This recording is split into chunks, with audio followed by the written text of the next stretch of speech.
ये महाराष्ट्र की डरावनी तस्वीर है। ये वो आग है जो मराठा आरक्षण की मांग से निकलती दिख रही है।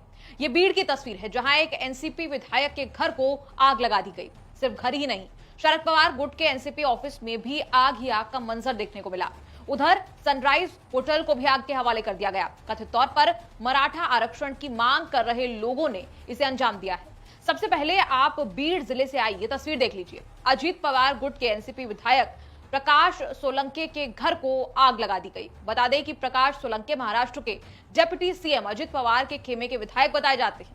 खबर के मुताबिक मराठा समुदाय के लोग सोलंके के घर के बाहर आरक्षण की मांग को लेकर प्रदर्शन कर रहे थे, लेकिन प्रदर्शन बढ़ते बढ़ते इतना ज्यादा उग्र हो गया कि प्रकाश के घर पर पहले तो पथराव हुआ और फिर कुछ ही देर बाद पता चलता है कि प्रदर्शनकारियों ने उनके घर को आग के हवाले कर दिया।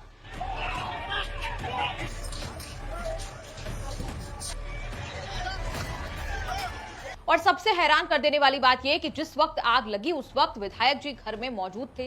न्यूज एजेंसी एएनआई को विधायक ने बताया, जब यह हमला हुआ तब मैं अपने घर के अंदर ही था। सौभाग्य से मैं या मेरे परिवार का कोई भी सदस्य या कर्मचारी घायल नहीं हुआ। हम सब सुरक्षित हैं, लेकिन आग के कारण संपत्ति का भारी नुकसान हुआ। अब बीड़ जिले से आई ये तस्वीर देख लीजिए। बीड़ औरंगाबाद रोड पर स्थित होटल सनराइज को भी भीड़ ने आग के हवाले कर दिया। बताया जाता है कि यह होटल समता परिषद के नेता और छगन भुजबल के करीबी सुभाष राउत का है। शरद पवार गुट के एनसीपी विधायक संदीप क्षीरसागर के घर और पार्टी ऑफिस को भी आग के हवाले कर दिया गया। कुछ वाहनों को भी आग में झोंक दिया गया। हालांकि किसी को कोई नुकसान नहीं पहुंचा, लेकिन आगजनी से कुछ ऐसे हालात बन गए हैं।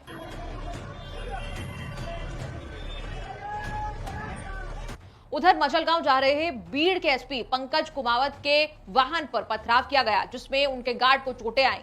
और उधर बीड़ में ही नगर निगम ऑफिस को कुछ इस तरह आग ही आग से सराबोर कर दिया गया। कहा जा रहा है कि बीड़ में मराठा प्रदर्शनकारी उन दलों के राजनीतिक नेताओं के आवासों को जला रहे हैं जिन्होंने आरक्षण के पक्ष में रुख नहीं अपनाया। जो आरक्षण के पक्ष में है उनके घरों को छोड़ दिया। इसके अलावा आज ही बीजेपी के 2 विधायकों ने मराठा आरक्षण के पक्ष में इस्तीफा दे दिया, इसीलिए उनके घरों को आग के हवाले नहीं किया गया। आपको बता दें, मराठा मोर्चा के समन्वयक के रूप में काम करने वाले मनोज जरंगे पाटिल मराठा समुदाय के लिए आरक्षण की मांग को लेकर आमरण भूख हड़ताल पर हैं और वो लगातार महाराष्ट्र सरकार से बातचीत कर रहे हैं, लेकिन अभी तक इस पर कोई ठोस फैसला नहीं आया है। 30 अक्टूबर यानी आज इस मसले पर कैबिनेट उप समिति की बैठक भी हुई, जिसकी अध्यक्षता मुख्यमंत्री एकनाथ शिंदे ने की। लेकिन इस बीच कहा जा रहा है कि मनोज जारंगी पाटिल की तबीयत खराब होने पर भी सरकार कोई कड़ा रुख अब तक नहीं अपना पाई है और इसीलिए अब मराठा समुदाय और आक्रामक नजर आ रहा है। दरअसल मराठा समुदाय की ओर से कुणबी प्रमाण पत्र की मांग की गई थी। 4 दिन अनशन के बाद भी सरकार इस बारे में कोई रुख साफ नहीं कर पाई। सरकार के इस रवैये से गुस्साए मराठाओं ने गांव-गांव आंदोलन शुरू किए।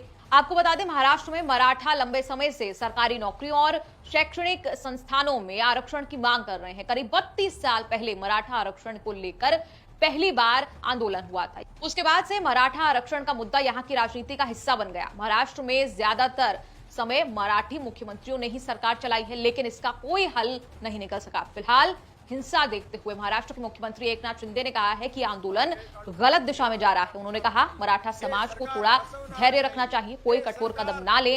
आपके माध्यम से मैंने मनोज जारंगे को कहा है कि सकारात्मक फैसला लिया जाएगा। आपको आरक्षण मिलेगा, आपको कानून के तहत आरक्षण मिलेगा, कोई धोखा नहीं होगा। हम ऐसा कोई फैसला नहीं करना चाहते जिसे निरस्त कर दिया जाए। सरकार की यही विनती है कि थोड़ा टाइम दीजिए, सबका हल निकल जाएगा। वहीं शरद पवार के खेमे से एनसीपी की सांसद सुप्रिया सुले ने इसे महाराष्ट्र सरकार की असफलता बताया। Complete failure of the home minister of Maharashtra and the government. ये ट्रिपल इंजन की खोखे जो सरकार है महाराष्ट्र में, उनका फेलियर है। आज एक विधायक का घर जला जाता है, गृह मंत्रालय क्या कर रहा है, गृह मंत्री क्या कर रहे हैं, उनकी जिम्मेदारी है। उद्धव ठाकरे के नेतृत्व वाली शिवसेना यूबीटी की तरफ से भी ये प्रतिक्रिया आई। See, these are the sporadic events which are taking place. I mean, this unrest in the community, and I think unless the government decides on this, on the non-challengeable reservation should be carved out properly by adhering to the norms set by the Supreme Court and as per the Constitution be given. That is very just step, I would say, which is depriving the community, Maratha community, Dangar community, and other communities also who are vying for it should be accorded reservation. हम जानना चाहते हैं इस पूरे बवाल पर आपकी क्या राय है, आपका क्या कहना है, आप क्या सोचते हैं? आप कमेंट्स में लिखकर अपनी राय जरूर बताएं और देखते रहिए।